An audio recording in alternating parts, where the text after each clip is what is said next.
Alrighty, here we go. It is the Travis Neville podcast. I think we're at episode 30. It's pretty amazing. I'm impressed with myself, actually. That's 30 weeks of, putting out product. Just trying like hell. I got into, at the advice of an individual I spoke with who was into marketing, I got into TikTok, which I'm fucking shocked that how that's blown up. Like, I have more followers on TikTok, and it hasn't even been a week, than I have on YouTube, and I've been doing this for 30 weeks. I have more subscribed followers on TikTok, and I think that just speaks to our American fucking society. People have short ass attention spans. This long format shit, like a half an hour, to me seems like not enough. If I want to listen to a book, on Audible or something, I hope it's 6, 8, 12 hours long. I hope so, because it's going to get me through a couple of good long drives, that kind of thing. And, sitting down and listening to a half an hour of me talking, most people just don't want to do that. Or at least they're not subscribing. I'm getting viewers, I'm getting people to watch. But, man, TikTok, holy shit, and all I'm doing is taking little chunks of these big videos and sticking them on there, and I'll get like 1,000 fucking views on me just talking about, making a comment about Trump. Or, it's crazy. I think, again, that's just a commentary on, I think, mostly our youth and that kind of thing. I want to make sure that this camera's square here. I should have done that before, and that's on the fucking right. So it needs to go this way. No, this way. There. There, we got that going. Anyway, I called out men in the De-Evolution of Man podcast. Basically said, hey, most men aren't really men anymore. It's rare when you kind of feel the traits that that I have accepted, and I was raised to believe that this is what a man should be. So I thought that it'd be appropriate for me to offer a solution. If you're going to complain about a thing, you should have a solution ready. I think that's the appropriate way to handle things. So that's what we'll do. Started digging in on that. Started thinking about, all right, well, I know I can see the things that are happening, and I talked about those in the De-Evolution of Man podcast. But what are the things that have gone away, essentially, that have made it so that our world can function like this? And I kept coming up against the same idea, and that's rites of passage. All right, and if you're not familiar with that term, a rite of passage is just a thing that you go through, and before it you're one thing, and after it you're something else. Like graduating from high school is a rite of passage. Most people go through that, and you're kid in school before that, and then after that you're out working or going to college, or presumably you're off on your own. And it is sort of a rite of passage, and you have a party and you do some shit, but I don't know if anyone treats you any differently after that. Like, I'm looking at the kids that I coached these last few years who graduated this year, and I wonder if they get treated any differently by their parents, by the people around them. And long story short, we just don't fucking have them. We don't have any rites of passage anymore, and they were an incredibly important part of a man's development for thousands of years, before modern civilization.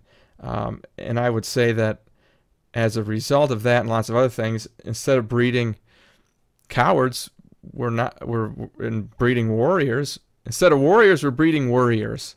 We're breeding people who are taught to dodge fear and let fear make decisions for them. You know what I mean? Like, anyway, a couple of rites of passage that we still kind of have for men. and some of these are for women too, but turning 16, getting a car, being able to, that's a definite move of independence, and being able to get out and kind of fly the nest a little bit. 18, same thing. You want to go into the military, things like that. Again, you're much more free to make your own decisions. You can go vote. The law looks at you as an adult at 18. Has the law taught you to act any differently? Has the law, I don't know. 21, you can drink. That's just more freedom. After that, I don't think there is much. There are really no built-in societal rites of passage where, now I'm a man. Now I'm a grown-up. I can remember being at, my cousin's husband turned 30. And at the time, I'm probably 18, 19, something like that. And I remember everyone talking about, oh, he's a grown man now. At fucking 30? Like, it took you till 30 to be a grown man? What?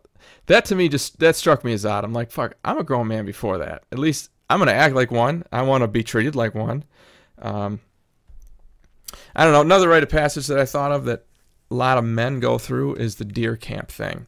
The first time you get to go to deer camp with your dad, your first kill, a lot of times, I remember I just saw Red Dawn a few weeks ago again. It's a great movie. And, they had him drink the blood of his first deer. That kind of thing. It's, again, rites of passage. I just spent a whole bunch of time explaining what the hell that is. And I know most of you don't know what it is because we don't have them anymore for the most part. We only have kind of pseudo, kind of tongue-in-cheek ones. And that's it. Why is that important? And I'll keep banging on this as we go through here. But there needs to be a time when, after this point, you do not act like a kid anymore. Because we are not going to treat you like one. Not because, but we're not going to treat you one because we want you to act like an adult, so we'll treat you like an adult. If you can't handle that, there will be certain repercussions. I think that agreement needs to be there. It needs to be stated. It needs to be established. And then our men will not act like boys and be, addicted to video games, playing 12, 18 hours a day, just acting like they're at home with their mom. You know what I mean? Like, there needs to be a delineation. There needs to be a sharp cutoff point. Some of the things that used to be ancient civilizations and not so ancient civilizations did to define, hey, okay, now you are a man. Greeks had this thing called the dokimasia. I think I'm pronouncing that right. Which it was basically an interview. All right, so you'd go and you'd sit in front of, a bunch of elders, grown men, in local people who had watched you grow as a boy and knew your parents, and and it wasn't just a mental thing. I mean, it was a physical thing. There would be some physical testing in there to see if you were, could lift certain amounts and had your shit together enough to be treated like a man. And once you got through that, it'd be decided if you were allowed to be a part of society, if you were just going to be a child like hanging around, or if you were going to be important, if you were going to have a voice. Legal rights, the right to manage your own property. They'd examine your mental state in full to see if you were capable of, managing any wealth you might acquire through your life. I mean, it was a real thorough process, and you didn't get out of that if you didn't have your shit together. And it was widely accepted. You make it through dokimasia, you're a fucking man now, and we're going to treat you like one, and you're going to act like one, and damn it, if you don't, there will be repercussions. So that's what the Greeks did. Real successful society. We know what brought them down, mostly. I'm sure that you guys remember the movie 300. Big fan of that one. Everybody knows kind of what Spartan life was like. It was mostly very physically demanding. I mean, they would, male children would be abused physically, close to the point of death, actually, which is a little excessive, but that's how their society was. I mean, those were the norms. If you can't make it to our norms, get the fuck out of here, or go somewhere else. And the idea being it'd make you stronger. I mean, we are going to teach you how much you can handle. So you'll know moving forward, I handled that, so I can handle this, whatever this might be.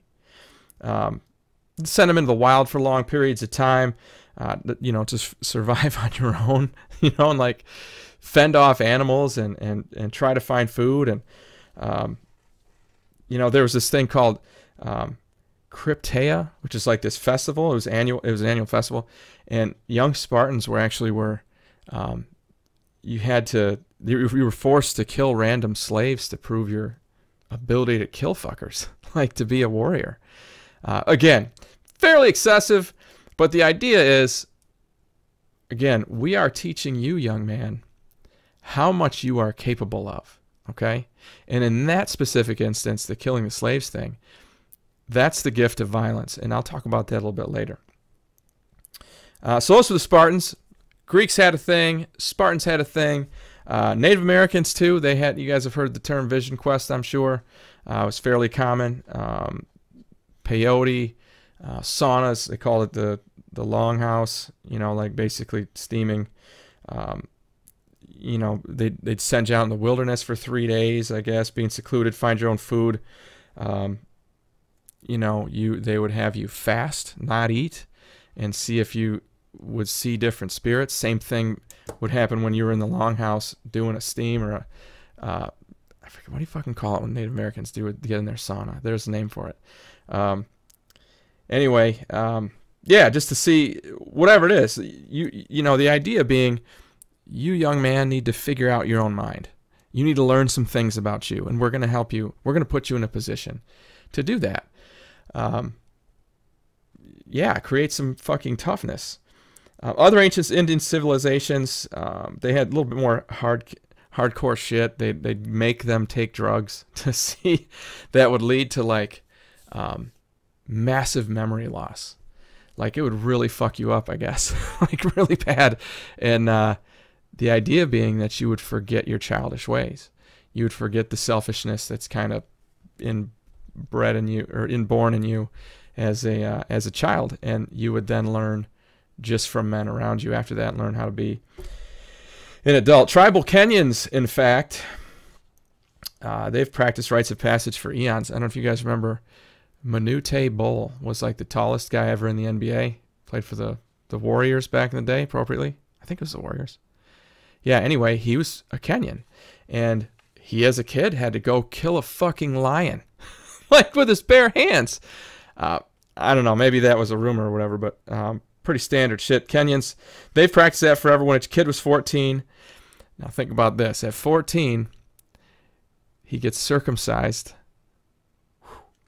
and then sent into the wilderness to, survive the best he can for weeks on end, right? So maybe that's when Manute got his lion. The idea being that's going to transform you into an animal, and then they would mark you with some things. And anyway, after this, you will no longer act like a child, right?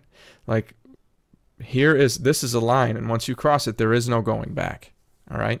And you would think as a kid, I mean, come on, man. When I was 15, I couldn't wait to be 16 and have a driver's license. When I was 17, I couldn't wait to be 18 and be able to go places I couldn't go. When I was 20, I couldn't wait to be 21 so I could go have a beer. Like every rite of passage that we have in our society, kids can't wait. They're excited as shit. So this would be no different. I mean, all you'd ever want to be as a kid, all you want to be is grown up. It's all you ever want.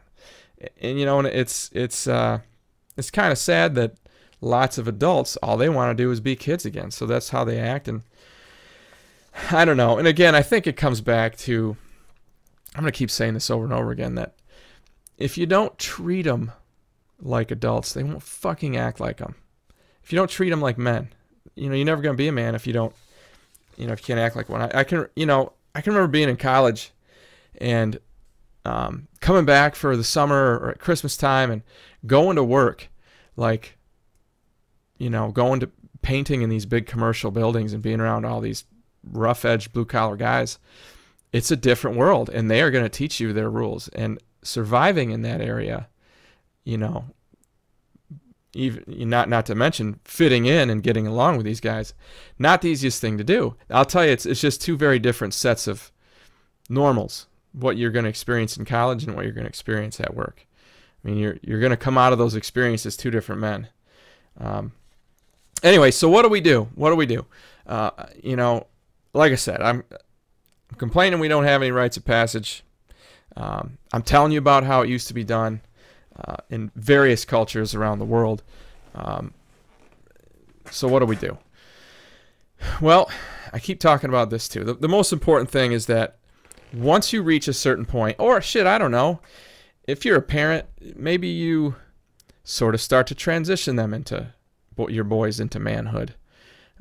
You start, all right, so we're going to give our son unlimited, we're going to take away his curfew. Or even before that, we're going to give him unlimited range on his bicycle. We're going to let him go out there and fuck up.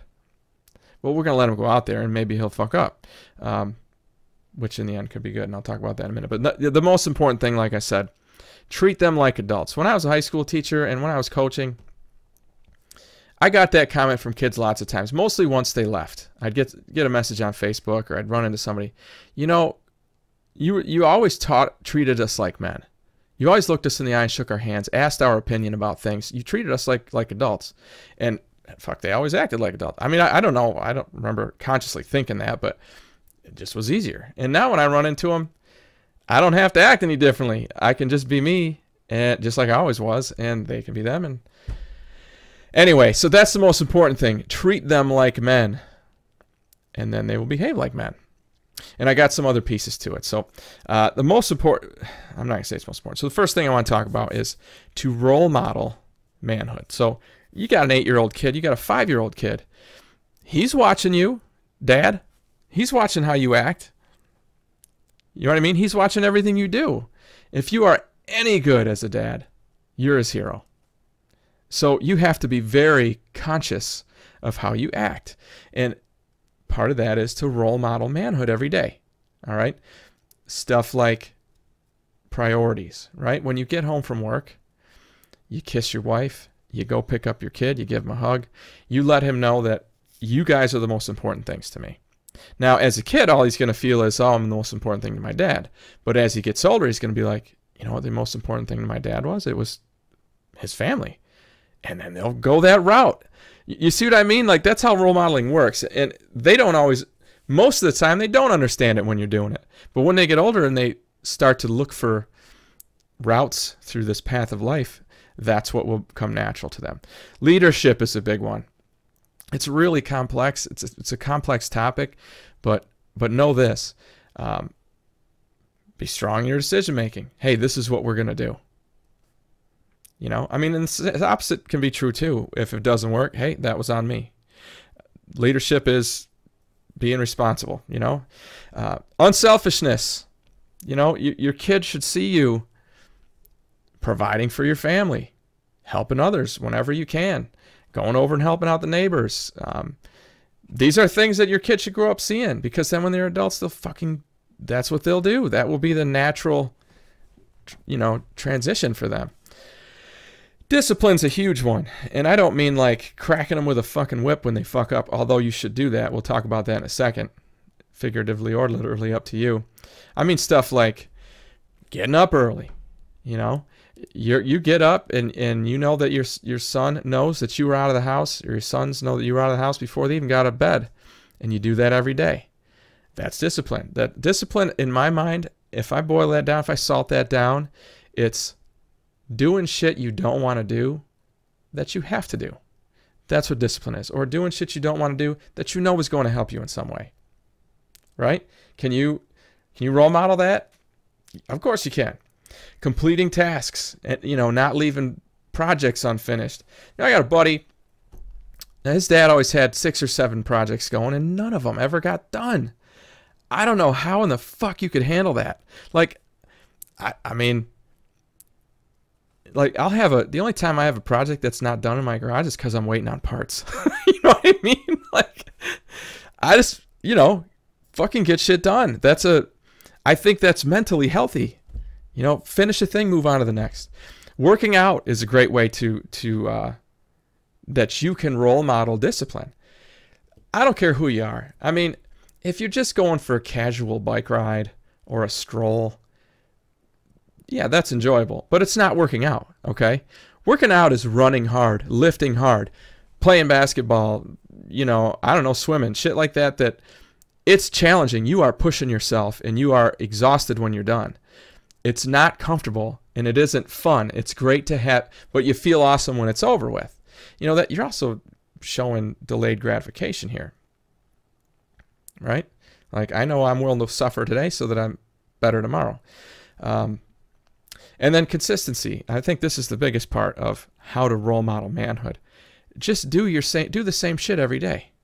Always, not, I mean, I don't mean to the point of boredom. I mean, let them know that it's the daily grind that's going to get you successful in life. It's the daily grind that's going to pay for this house that we live in. Put the food on that table. Put gas in that car. Pay for your BMX bike. You know, shit like that. Now, what does all this stuff about role modeling manhood have to do with rites of passage? Well, there is no magic wand that now you're a man. You know, in order for them to know once they get to that rite of passage and people start treating them like a man, the only way they're going to know how to act like a man is if they've fucking seen it their whole lives, basically. You know, get them around other men who are really fucking good at adulting. Other men who are manly and have their shit together. Those are the people your son should be around. Those are the people that boys should be around. I mean, don't expose them to the soft-ass, wussy-ass beta male. Don't even let them know it's an option. You know what I mean? Or, you know, after a certain age, they're 12, 13, 14, let them experience something like that and then have a conversation. Be like, hey, what did you think about that? Do you think it's a thing you want to do? What are your thoughts? You know, that's part of that mental preparedness. You know, in order for a rite of passage to work, you've got to have given them the tools. And that's where this role modeling manhood comes in. Here's another one, setting goals. All right. And this is a conscious conversation that you have with your son. Well, how does goal setting work? I mean, and you should be, of course, role modeling it yourself. Like, I'm going to run the Crim, which is a 10-mile road race in Flint in 3 weeks or whenever the hell that is. I think it's 3 weeks. And so I'm working out every day, or, you know, running a lot more. I did a 4-mile run today. I did an 8-mile run on fucking Monday, right? No, Sunday. 8-mile run on Sunday, 4 miles today. Did a couple other runs in there. I got to go. I set a goal. I want to do this 10. I do it every year. So there's a physical goal. You should talk about money. Now, not to the detriment of everything else, but, you know, accumulating wealth is going to do nothing but it's going to help them. Now, it isn't a mark of, like, it's not that you're not a man if you don't have a lot of money. It's not, but it is a male role to provide. So you should have some skills. You should have some tools, some ways to acquire wealth somehow. You should talk about that. You know, you should help your son set financial goals. Hey, you want to get a car when you're 16? You better start saving early. I'm going to help you find a job so that you can go out and make money and hustle. And then you can buy your own car and experience what that's like to struggle for a long time saving money and then have it pay off and have a car. You know? Yeah, on the financial part, and I don't want to go too deeply into this. I'm going to gloss over it. But money is a far more appropriate and tangible goal than, like, chasing women. It'd be girls, I guess, when they're young. That's where you spend your money. That's not where you make any. Let them know that that's the difference. Let them know that making money, pretty important. Collecting security for yourself is really what you're doing. Because once you have the security for yourself, then maybe you can provide it for a family if you'd like to have that. Son, like I have. Like that. You know what I mean? 80% of American millionaires are self-made. Let me say that one more time. 80% of millionaires here in the USA, they are self-made. 4 out of 5. Only one of those out of 5 inherited their money. You didn't realize that, did you? I bet all you rich people haters thought that they just giving their money and they never. No, man, they fucking work. You want to make money, you got to work for it. Usually, the people who inherit their money, they piss it all away, and then their kids inherit nothing. That's usually how it goes. They'll piss it away because it doesn't mean anything to them. They've always had it, and they didn't work for it, so it's really no skin off their backs. That's how it works. You work hard for your money, you will make sure it stays in place, and it will actually fucking mean something to you. I got a buddy, always had the nicest toys when he was a kid. Always had the latest cutting edge stuff all the time. Parents had money. I get the feeling they were out of the house a lot, so they just showered him with shit. And now as an adult, poor guy, like, he can't enjoy anything. He's always got to have brand new this, brand new that, brand new this, brand new that. And he never is like, yeah, this is awesome. I love this thing. This is so cool. I don't ever want to not have it anymore. He's always turning over all of his toys. You know what I mean? Nothing ever makes him happy. And that should be the goal, to be happy, right? Whatever it takes to get to there. So that's the goal setting thing. Yeah, most of those millionaires, they dealt with really difficult shit when they were kids. They came from really harsh environments.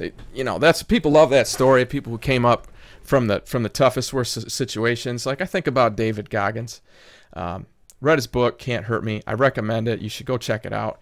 But you're going to find out that guy had a fucking terrible childhood, and it created some horrible fucking demons in him. And that's why he achieves at the level that he does. That's why he runs like 100-mile races. He's got demons to beat down. And I don't envy that at all. I mean, good for him that he is doing it in such a positive way. He's achieving at such a high level, wrote a book, did all these things. He's, again, run a bunch of races. He said had the world pull-up record for a while. I don't know if he still does. But those demons can give you some unbelievable fire, and that's why a lot of these millionaires, they come from the bottom. When you come up comfortable, you're comfortable, and so you don't strive. Makes sense? Not that it's wrong to have a comfortable childhood. You should have that, but you got to put some hurdles in their way, right? Here's a big one. You got to practice failure, okay? You should be failing from an early age, because it isn't the failure that matters. It's how you fucking deal with it. I had this kid one time in my class. I don't know. She's 15, 16. Never turned her shit in on time. And finally, she failed the class because she never turned her shit in. Like, she'd turn it in a week later and it'd be half-assed. And there was this last thing. I'm like, this is your last chance. And she didn't make it. And I remember, a couple days later, I'm in the counselor's office. And the counselor told me, you really need to pass her. I'm like, I am fucking her if I do that.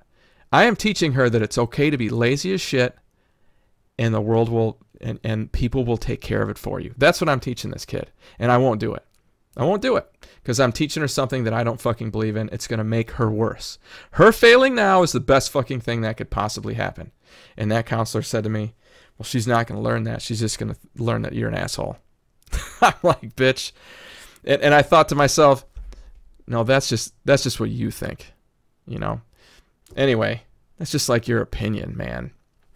My point is this. How do you deal with failure? I love it when I fuck something up because I know that some cool-ass shit's going to come out of it because I will work hard to find the silver lining. Football left my life, so I'm like, fuck it. I'll spend the summer up north painting, making stupid money. And I just bought a brand new fucking motorcycle. Well, not brand new, but new to me. It's only a couple years old. I just dropped $22,000 cash. Boom. Said, I want that motorcycle. I want that one right there. $22,000. Here it is in $100 bills. Because I busted ass. I'm not even halfway through the summer.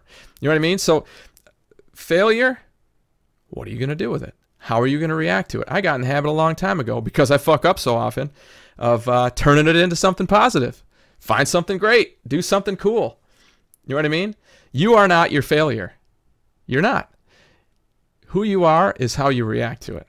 That's how you know where you are at that point in your life. How did you handle that failure? Did you crumble? Did you cry? Did you expect other people to fix it for you? Or did you bust ass and make it happen after that? Right?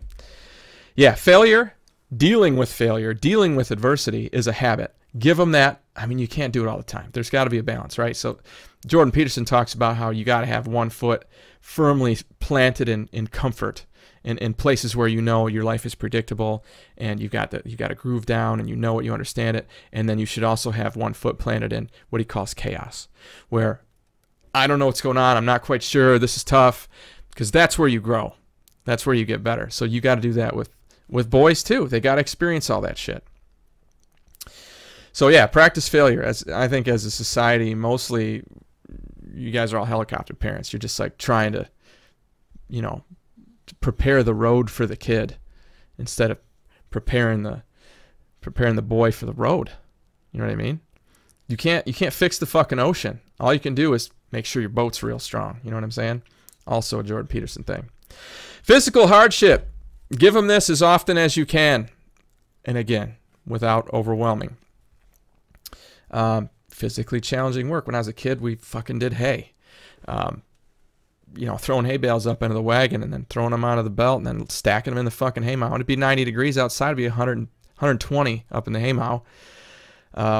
Very difficult. Your arms are all fucking hacked up from the hay, or you can wear long sleeves and sweat your dick off the whole time. It's physically hard. It's hot. It's uncomfortable. You don't make much money, but if you can do that, you can do anything. You see how that works? The more discomfort that you prevail over, the better you'll be. Athletics are also a great way to teach this, to give some physical hardship. Especially sports like football and wrestling, even cross country. I mean, to run that far, that's mental. I mean, you're gonna go 3+ miles over the river and through the woods. It's fucking hard. There's a million times where your mind's gonna be like, I just don't want to fucking do this. That's where I struggle with the distance running. Like, my body's fine, my lungs are good. My mind's like, what are you doing, motherfucker? You're 44 years old. You're 225 pounds. You're not a distance runner. What are you doing out here? I'm probably 220 right now, but so give them that opportunity to learn that mental toughness. Physical hardship ultimately is the best way to learn mental toughness. I talk about that all the time, or at least it's the most tangible, the most accessible way to, at least early on in life. Vince Lombardi, great quote, and read it. I firmly believe that any man's finest hour, the greatest fulfillment of all that he holds dear, is that moment when he has worked his heart out in a good cause and lies exhausted on the field of battle, victorious. It's fucking true. I mean, you define the field of battle as you will. It might be an employment situation. It might be getting your wife back. It might be anything. But you need to learn that from a young age, how good it feels to succeed in a difficult task. And so then you won't be afraid of difficult tasks. You know what I mean?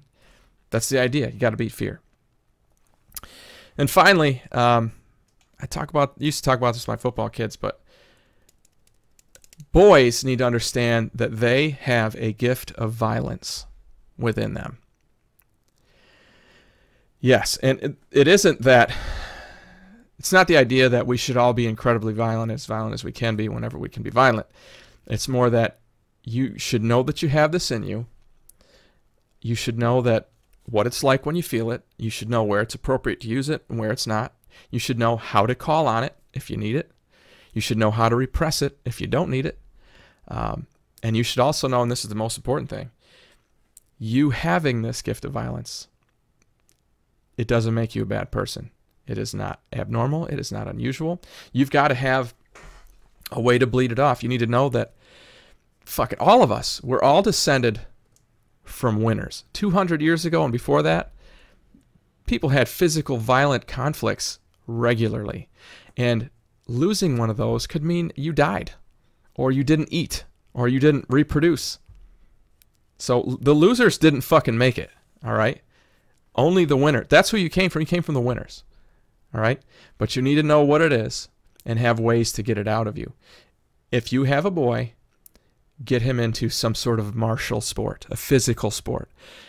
Again, football, wrestling, martial arts, some way, boxing, some place where he can learn some physical violence, learn when to use it, when it's good, how to control it, and then to be able to take off your gear and leave it there.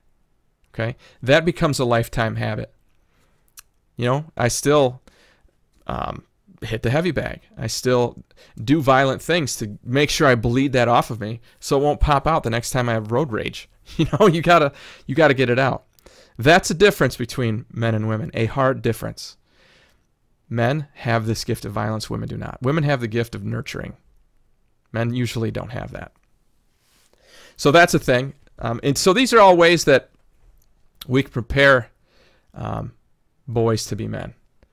But as far as that rite of passage, where we bestow upon them, from now on you are a man, it's up to you to decide that. I think, society doing it, it's too big. It needs to be something smaller than that. It needs to be a family thing. You need to decide among you and your brothers, which would be your sons' uncles, hey, we got to put a time in place. We got to create a thing where this boy now knows that he has different expectations on him, and he is now a man. Whatever that is, you have to decide what that is, and you've got to tell him what it is. And then do all the shit leading up to it and handle it right. And then after that, it should take care of itself. It should be on a conveyor belt after that. He should be fine, and you don't have to worry about him.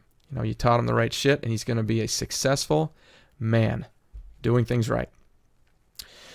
So that's it. Rites of passage. What has happened in the past. How we need to prepare to actually make boys be men. As far as what those rites of passage might be, I would love to hear what you guys think. I'm going to put pieces from this on TikTok tonight. Obviously, I'm recording this before Monday at 4 a.m., but this will drop on YouTube Monday, 4 a.m.